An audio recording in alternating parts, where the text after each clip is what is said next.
Então, bom dia a todos, bom dia à banca, professor Heron, Abdon, professor Camilo Carneiro, pela presença na avaliação da aluna Andressa Martins de Moura.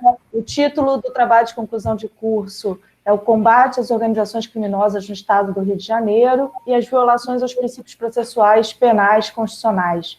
Eu vou pedir, então, que todos mantenham o microfone fechado. E, Andressa, você tem de 10 a 15 minutos para a sua exposição e depois a gente passa para as considerações da banca. Sim, gostaria de pedir a todos que qualquer problema me sinalizem, porque eu só estou vendo a minha apresentação e eu vou começar. Eu gostaria de agradecer a presença de todos, cumprimentá-los com bom dia, agradecer muito a minha orientadora, a professora doutora Fabiane, pela paciência, pela disponibilidade, pelo empenho na orientação do meu trabalho. Gostaria de agradecer a minha banca examinadora, professor Camilo, professor Heron. É uma honra e uma alegria para mim hoje estar sendo avaliada por vocês, pessoas às quais eu admiro muito como profissionais e como professores, né, no trato com os alunos. Gostaria de agradecer aos meus amigos e aos meus colegas que vieram me prestigiar e eu vou dar início à minha apresentação. O meu tema, como a professora Fabiane já adiantou, é o combate às organizações criminosas no Estado do Rio de Janeiro e as violações dos princípios processuais penais constitucionais. O meu problema de pesquisa, que foi a pergunta que norteou o meu trabalho, foi: as forças de segurança do Estado do Rio de Janeiro observam os princípios processuais penais constitucionais ao combaterem as organizações criminosas? E eu vou aproveitar o ensejo e justificar o motivo da escolha dessa temática, né, para abordar no meu trabalho de conclusão de curso. Em 2018, eu comecei a estagiar no Ministério Público, junto à 2ª Promotoria de Justiça Criminal, e foi ali que eu me apaixonei pelo tema, pelo direito penal, direito processual penal, e diante dessa paixão, eu queria, de alguma forma, colaborar para a sociedade diante dessa temática que, infelizmente, vem sendo caótica, né, para o cidadão, não só o cidadão fluminense, mas acho que, em panorama geral, o Brasil inteiro, mas eu vou me aprofundar aqui no Rio de Janeiro, porque é a realidade que está mais próxima da gente. O objeto empírico do meu trabalho foi o combate, né, a forma de enfrentamento que o Estado apresenta diante dessas organizações criminosas dentro, geograficamente, do Rio de Janeiro. O meu objetivo geral foi avaliar, né, sobre esses parâmetros processuais penais constitucionais, o combate a essas organizações criminosas, né, e usando jurisprudência, doutrina, mas eu vou falar um pouco mais disso adiante. Os meus objetivos específicos eu decidi separar um por capítulo. O meu trabalho de conclusão de curso tem 4 capítulos, e aí no primeiro eu decidi delimitar quais são esses princípios processuais penais que são assegurados pela Constituição, que devem balizar todo o processo penal. Também a investigação, né, também essa fase pré-processual deve ser observada, uma vez que, quando se trata de processo penal, a gente está lidando com uma questão muito importante ao indivíduo, ao cidadão, que é a sua liberdade, né? Cercear a liberdade de alguém é o maior ato violador do Estado ao cidadão, e ele deve observar esses critérios, que são sérios, que são limitantes do poder estatal. E aí, eu não vou me aprofundar muito, né, nesse ponto, senão vou perder algum tempo de apresentação, mas, no geral, esses princípios são a dignidade da pessoa humana, o devido processo penal, presunção de inocência, o princípio do juízo e do promotor natural, contraditória, ampla defesa, a vedação aos tribunais de juízes de exceção e a vedação às penas cruéis. O meu segundo objetivo específico, que eu trabalhei no meu segundo capítulo, foi analisar de que forma essas organizações criminosas elas rompem com esses princípios dentro das suas esferas geográficas de poder. Atualmente, as milícias elas têm o controle de 57% do território carioca, enquanto as facções criminosas, né, o tráfico de drogas, ele representa 15,4%, dados esses que são do Grupo de Estudos Novos e Legalismos, que é uma colaboração da UF com a USP, Plataforma Fogo Cruzado e Epista News. Então, considerando, né, essa discrepância de territórios, eu observei como que age, como que atua com esse poder paralelo cada organização criminosa.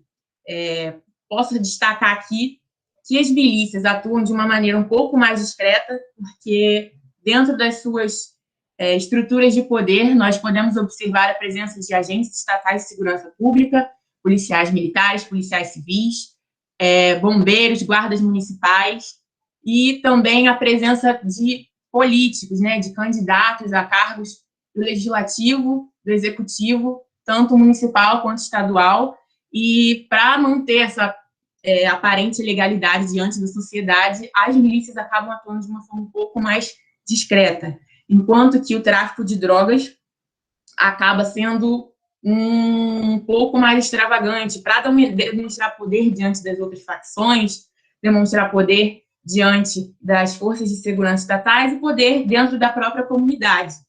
E não violam também apenas esses princípios, violam outras liberdades individuais, né? Um dos exemplos que eu posso mencionar aqui rapidamente é a limitação à liberdade de crença, liberdade de culto, que vem ocorrendo em algumas comunidades dominadas pelo Terceiro Comando Puro, no Rio de Janeiro, em relação às religiões de matriz africana.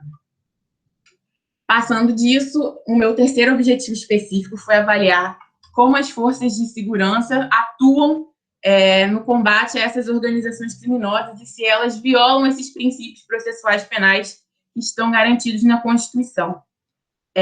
Nesse objetivo específico, nesse meu capítulo, eu também abordei as condições em que os policiais se encontram no enfrentamento dessas organizações criminosas, né, como os seus próprios direitos também são violados, como as condições de vida que são colocadas perante eles são cruéis, e de como essa problemática atua a comunidade em volta, né? Cria uma espécie de atrito entre a polícia e a própria população. A polícia age de maneira desmedida, age de forma arbitrária e acaba não atingindo o seu fim específico, que é proteger o cidadão e garantir os seus direitos.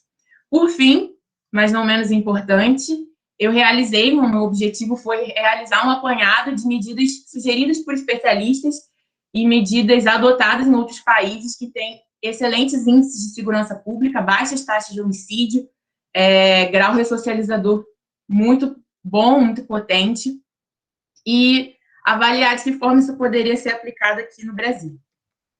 O meu embasamento teórico, no meu primeiro capítulo, eu utilizei diversos doutrinadores, eu utilizei o Aury Lopes Júnior, o Michel Temer, o Guilherme Nucci, Ingo Sarlet, e dentre outros. Então, não teria como colocar aqui no meu slide, mas eu estou aqui mencionando para vocês. Mas o que balizou, assim, né, a atuação das milícias, do tráfico de drogas e da própria polícia fluminense foram essas duas obras, a República das Milícias, dos Esquadrões da Morte, a Era Bolsonaro, e o Rio Sem Lei, como o Rio de Janeiro se transformou num estado sob o domínio de organizações criminosas, da barbárie à corrupção política. Dois livros que são bem pontuais, bem descritivos de casos emblemáticos que ocorreram no Rio de Janeiro, de formas de atuação de ambas as organizações criminosas e como a polícia se coloca frente a elas. Para o meu capítulo 4, né, e também no meu capítulo 3, porque as autoras mencionam, eu usei a obra Segurança Pública para virar o jogo, medidas possíveis de serem adotadas na mudança de paradigma na segurança pública no Rio de Janeiro.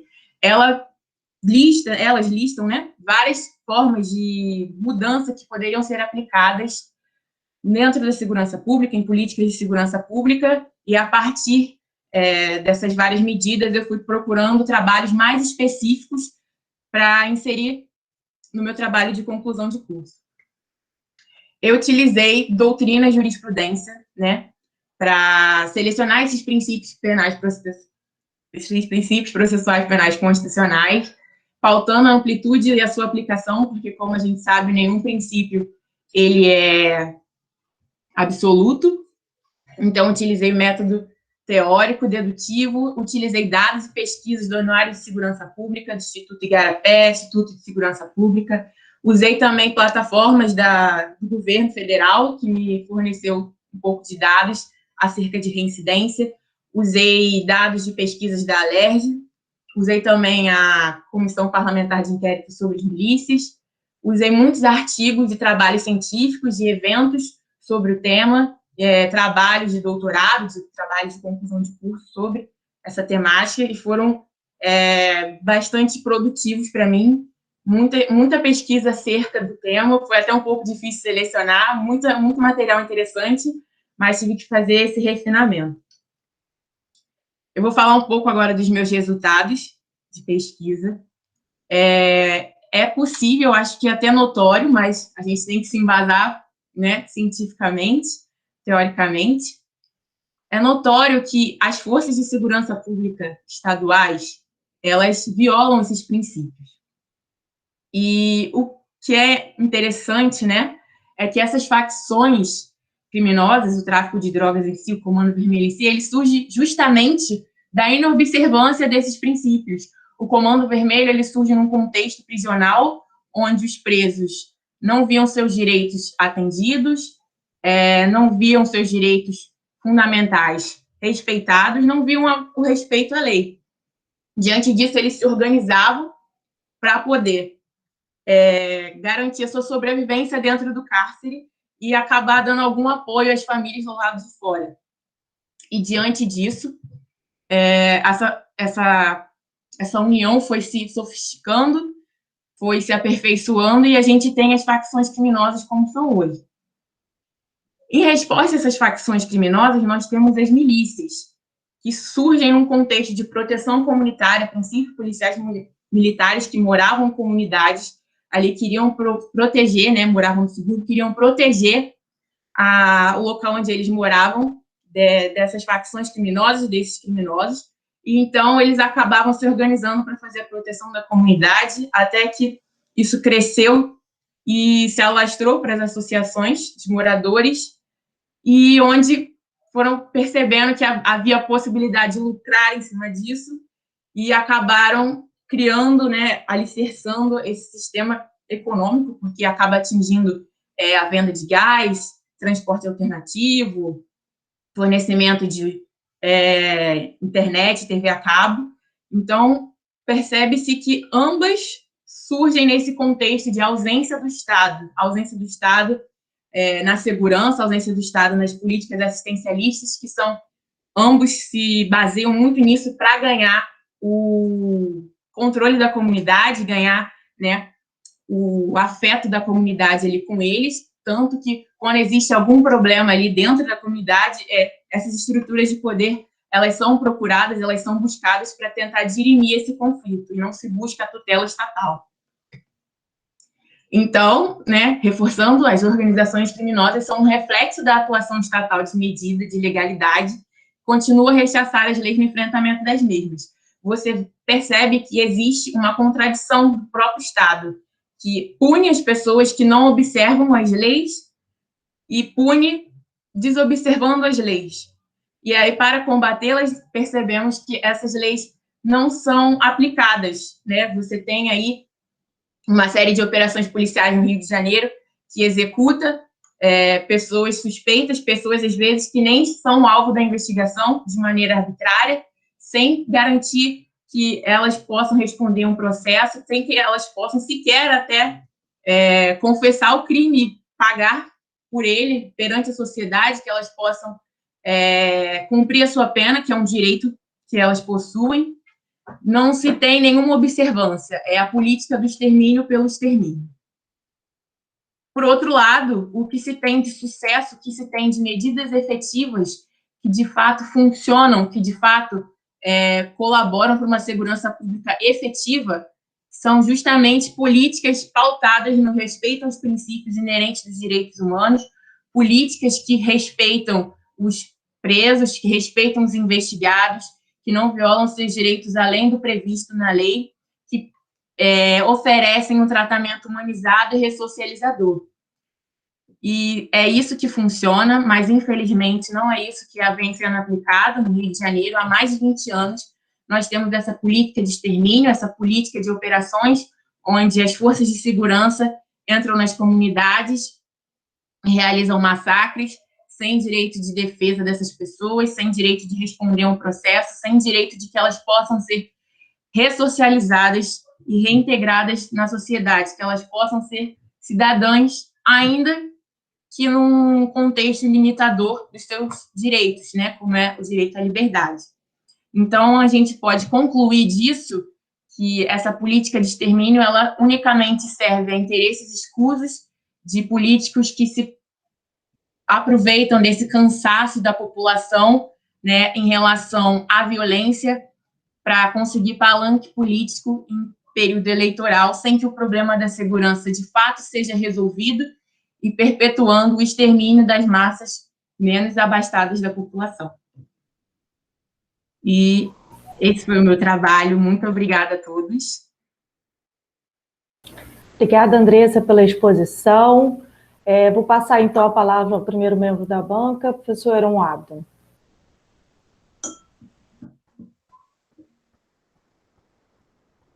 Pronto. Acho que já entrou aqui. Bom dia, professora Fabiane, presidente da banca, professor Camilo, membro avaliador, a defendente, Andressa. Bom dia a todos também que estão assistindo. Andressa, seu trabalho tem uma relevância, né, uma altíssima relevância, ele é bem atual, né, principalmente em razão do último acontecimento, né, no Jacarezinho. Então, ele tem toda uma justificativa, toda uma relevância social, ele possui uma intensa pesquisa, né, de doutrina e jurisprudência, então, ele atende os requisitos para um trabalho de conclusão de curso.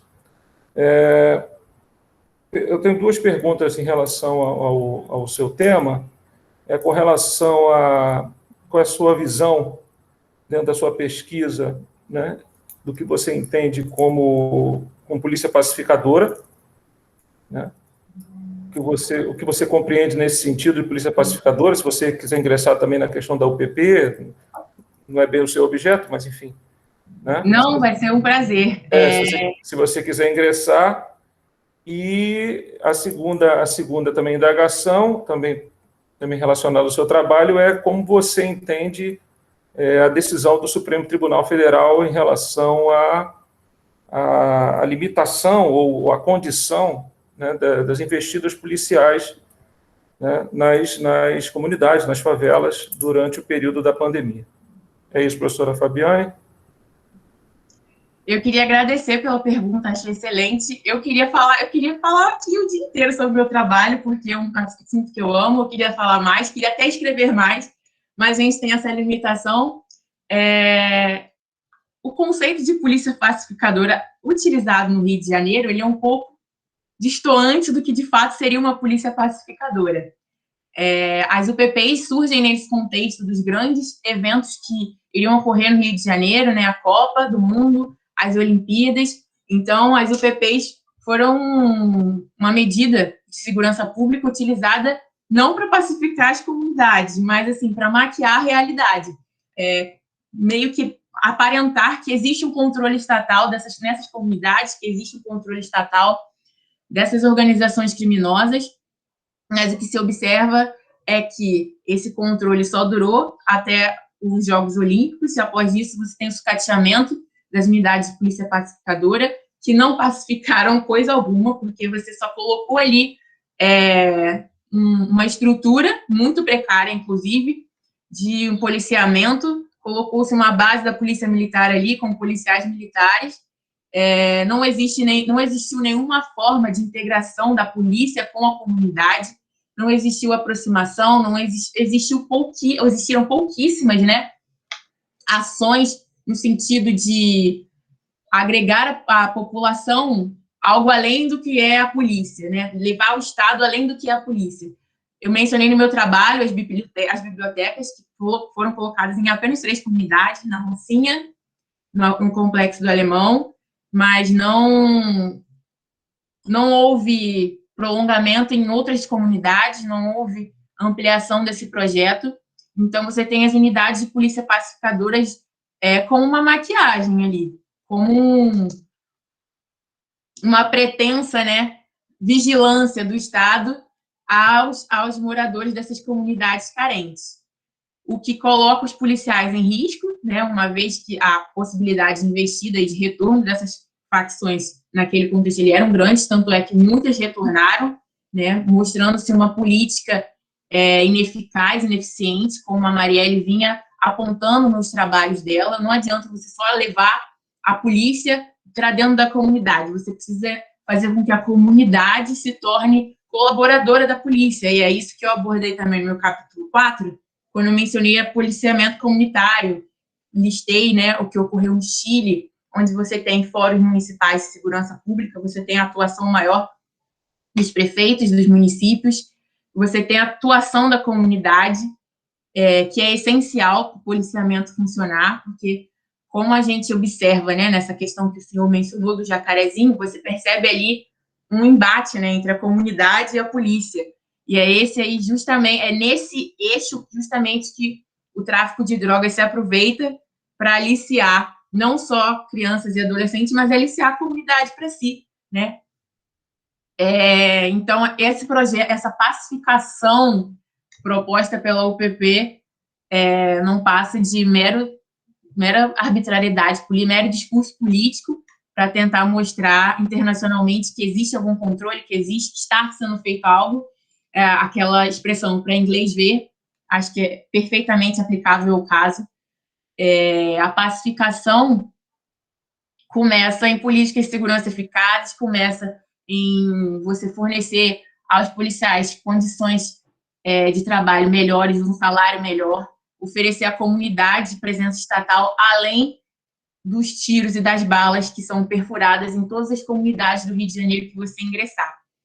Então, nesse contexto de UPP, infelizmente, ineficaz, infelizmente, um fracasso. Inclusive, aproveito para fazer esse gancho com a sua pergunta da decisão do Supremo Tribunal Federal, que eu acredito ser bem pertinente, infelizmente, não vem sendo observada como deveria, uma vez que você tem aí diversas operações acontecendo. Se você ligar o jornal de manhã todo dia, você vai ver uma operação da Polícia Civil ocorrendo num período pandêmico, que acaba gerando não só o perigo de vida, né, para os cidadãos que estão dentro de suas casas, ou pelo menos deveriam estar, em decorrência da crise sanitária do coronavírus, mas também dos próprios policiais, não só esse perigo de contágio do coronavírus, mas também esse perigo inerente às operações policiais, que entram atirando, que entram nesse confronto, que entram nas casas e assassinam as pessoas, como essa postura da Polícia Civil na Operação de Jacarezinho, onde assassinaram um indivíduo dentro de um quarto de uma criança, né? Existem as fotos dos jornais, o berço dela lavado de sangue, os cobertores, as ruas, né, da comunidade inteira lavadas de sangue. Observa-se que não vem sendo respeitado, né? O Ministério Público não tem cumprido seu papel de fiscalizador nessa questão. Inclusive, acredito até que por baixo dos panos esteja a incentivar, infelizmente, porque esse não é o papel do Ministério Público. E acho que o Supremo deveria adotar medidas um pouco mais enérgicas na questão de responsabilizar as autoridades que não estão observando isso. Não sei se eu respondi a sua pergunta como o senhor gostaria, mas, em resumo, é isso. Satisfeito, professora Fabiane? Professor Camilo. Obrigado, professora Fabiane. Bom dia a todos novamente. Bom dia, Andressa. Parabéns pelo trabalho. Foi muito bom. Muito, como o professor Heron falou, bastante pertinente, né? Principalmente depois dessa operação aí da última semana. Eu não sei se a minha câmera está aparecendo para vocês aí. Sim. Tá, porque para mim ela tá tá travado aqui, achei que fosse a internet. Andressa, vamos lá, tema como você falou, dá para a gente conversar o dia inteiro aqui, né, cara? O João Marcos que lute aí depois, que ele vai apresentar o trabalho dele. Mas, assim, eu queria te fazer na verdade, acho que estava conversando com a Fabiane antes, a gente tinha acho que umas 500 ponderações para fazer sobre o tema, mas eu vou me limitar a umas 2, bem pequenas. Eu achei muito interessante o seu trabalho e me causou uma certa curiosidade, vamos dizer assim, e acho que você, melhor do que ninguém para responder isso, de como que a gente pode balancear esse respeito a princípio e essas operações, né? Eu queria te perguntar uma coisa, cadê Chicão, que não está aqui? Eu achei melhor não participar, meu pai, porque... Não, eu não acredito. Mais um doutor aqui para me avaliar. Eu não vou ter condições. Historiador, cara. Ninguém mais apropriado que ele para estar presente aqui hoje na banca, te assistindo, te dando força. Se tivesse telefone, eu ia mandar mensagem para ele. Ele ia me deixar mais nervoso. Mas vamos lá. Vamos lá, Andressa, bebe sua água aí enquanto eu vou... Assim, na verdade... Deixa eu só... Camilo, só um minutinho. Andressa, eu vou pedir para que você levante um pouquinho sua câmera, porque toda hora você está ficando cortada. Ai, perdão. Depois você vai... Não, e depois você vai brigar comigo que você não está saindo cortada. Andressa, vamos lá. Eu acho que, como eu te falei, o tema é bastante pertinente, mas eu vou tentar ser um pouco objetivo aqui, até porque a gente tem uma outra apresentação depois. Eu li o livro que você falou, República das Milícias, do Bruno Manso, achei muito interessante as colocações que ele faz, né? Desde o surgimento lá das milícias na época da ditadura, a questão até do retrato, né, ou do relato que ele faz de que talvez a primeira aparição pública, vamos dizer assim, das milícias tenha sido lá na chacina da Candelária, em 93. Enfim, acontece que isso é uma realidade hoje no Rio, não só mais as organizações criminosas, como também as milícias, que, de certa forma, acabam se enquadrando nesse conceito de organização criminosa, acho que talvez com maior ou menor participação do Estado. Você começou a sua apresentação falando lá atrás o seguinte, as forças policiais, elas respeitam os princípios constitucionais quando elas realizam as operações policiais. E aí eu queria te fazer uma pergunta que vai mais ou menos, né, nesse contexto.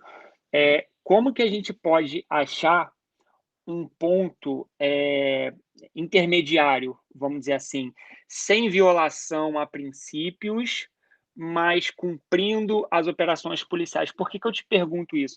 Porque se você pensar, esses princípios constitucionais eles foram idealizados lá em 88, em que a realidade do nosso Estado era totalmente diferente. Para você ter uma noção, né, eu até fui pesquisar esses dados, em 1990 existia no Brasil 60 presos para cada 100 mil habitantes. Talvez acho que tenha sido o primeiro levantamento pós-Constituição Federal.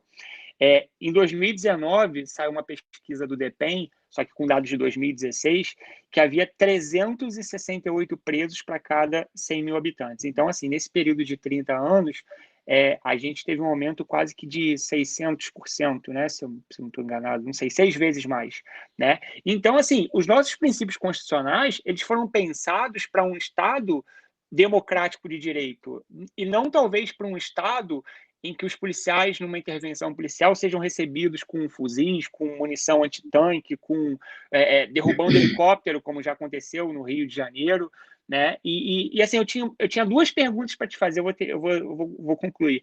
A primeira pergunta seria essa, né? Qual seria, talvez, assim, no seu entendimento, ou com base no que você pesquisou, qual seria o ponto de equilíbrio entre o respeito aos princípios e o cumprimento das operações policiais, efetivamente a realização dessas operações policiais? E a segunda pergunta, que não obstante não tenha sido o tema do seu trabalho, acho que é relevante, qual é o papel da mídia em todo esse contexto, né, de divulgar, de noticiar, de tomar parte por um ou outro lado? Queria que você falasse um pouquinho sobre isso, por favor. Sim, agradeço a pergunta, acho que é bem pertinente. Você estava falando, já estava aqui pensando nas respostas possíveis que eu ia te dar. Eu concordo, acredito que o cenário para a polícia, né, para os policiais que estão ali na linha de frente, é o mais difícil possível, porque você está ali num cenário de confronto, que você pode ser baleado a qualquer momento, que você pode morrer, como foi o caso do policial civil, que ao descer do Caveirão, nessa operação de Jacarezinho, já foi baleado. Então, assim, o que eu consideraria equilibrado, né, diante desse cenário numa operação. Se eu estou ali numa troca de disparos com outro indivíduo, eu contra ele, ele contra mim, eu acredito que ali você realmente só ou você mata ou você morre. Mas, na operação do Fallix, por exemplo, que eu menciono no meu trabalho, existem diversos relatos de testemunhas e a própria investigação balística comprova que muitos deles foram baleados por trás, dentro do próprio quarto, foi um quarto onde eles foram encontrados, foram 9. Dos 15 que foram executados, foram 9 ali. Pessoas que já estavam rendidas, pessoas que não ofereciam resistência e foram sumariamente executados. Eu acho que é justamente aí que mora o excesso. Porque uma coisa é você estar num confronto com traficantes, com fuzis, com um aparato bélico para derrubar helicópteros, e outra situação é quando você já tem esses meliantes rendidos e você decide executá-los. Aí você está ultrapassando esse liame. Mas sendo um pouco mais até utópica na minha resposta, eu acredito que, apesar dessas operações, infelizmente, ainda se fazerem necessárias, eu acho que elas não devem ser o alicerce da nossa segurança pública. Segurança pública a gente faz com inteligência policial, com investigação bem montada, para você balizar o processo penal posteriormente, quando você não puder repetir as provas, né? Como funciona no inquérito. Então, acredito que a mudança se encontra nesses paradigmas. Se você tem os policiais ali naquela situação, onde eles estão encurralados, eles têm que atirar, eu não acredito que ali exista uma violação a esses princípios. Eles estão entre a vida e a morte, né? Mas diante de criminosos que já se renderam, que não oferecem mais resistência, que colocaram as armas no chão, a partir dali eu acredito que há o excesso, né?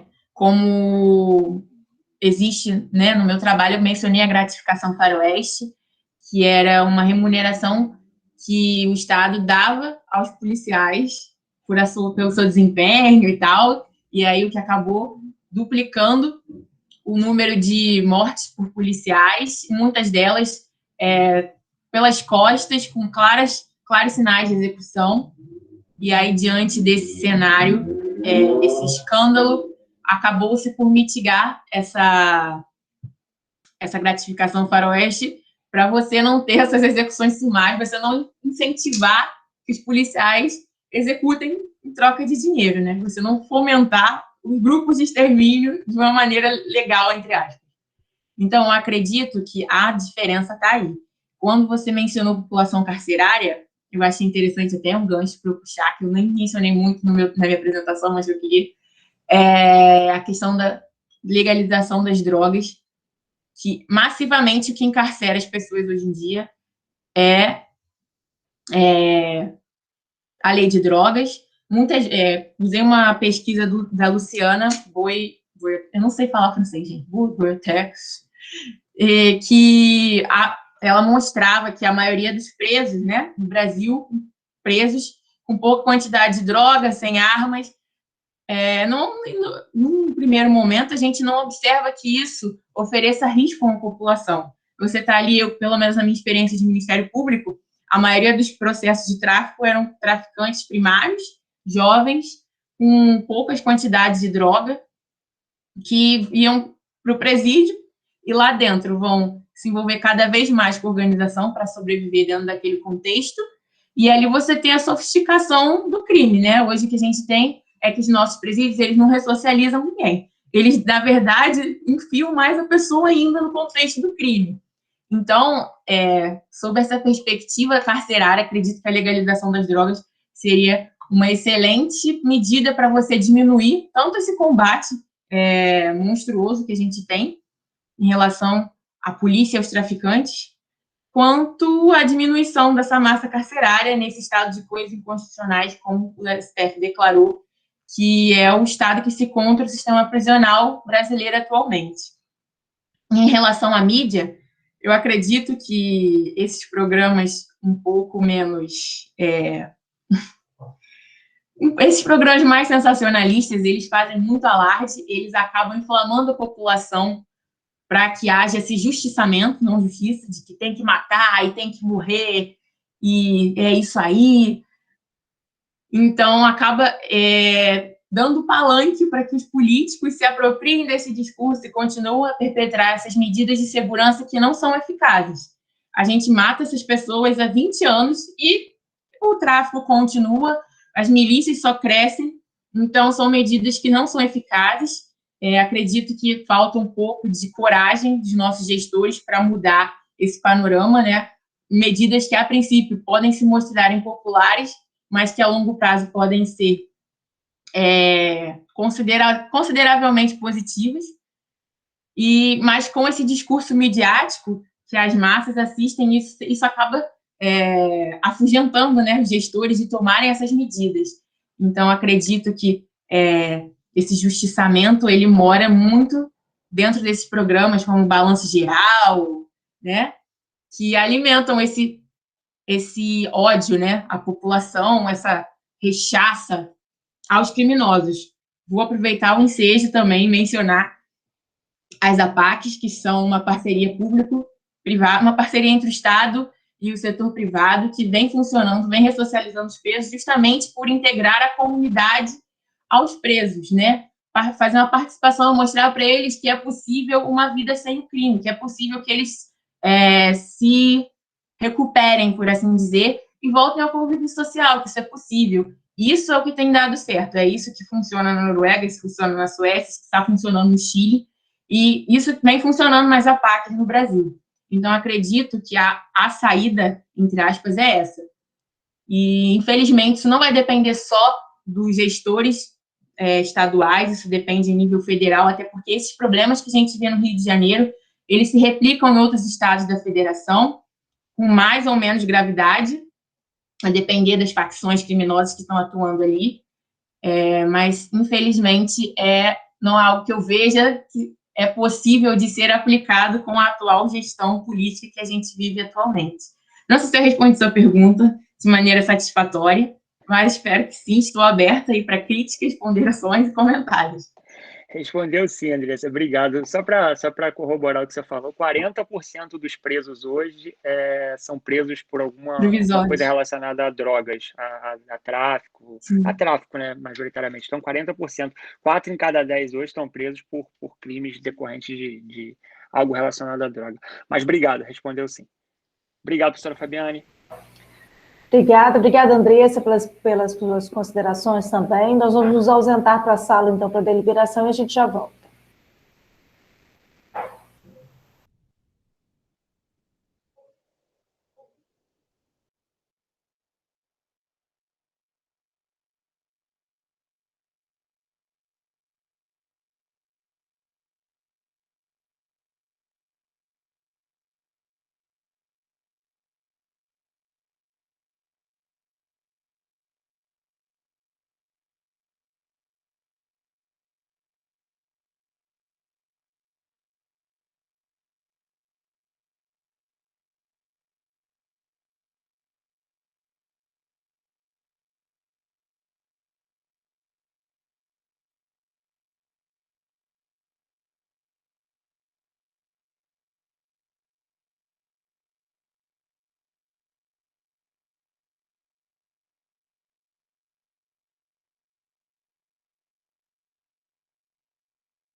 Professor Heron chegou também?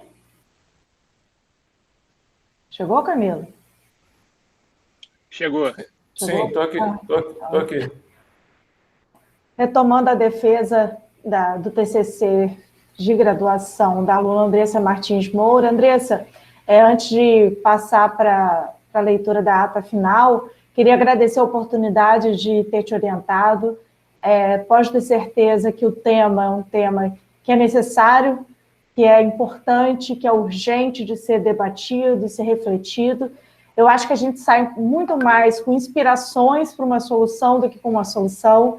Nós sabemos que a defesa dos direitos humanos é extremamente importante e é um trabalho que precisa ser, como foi falado aqui já pela banca, é um trabalho exercido por todos os poderes, principalmente pelo Poder Executivo, levando, então, cidadania para essa população, levando a cidadania em termos de educação, de saúde, de saneamento básico, para que as realidades mudem, E aí, lá na ponta, a gente vai ver também refletir as questões que envolvem segurança pública.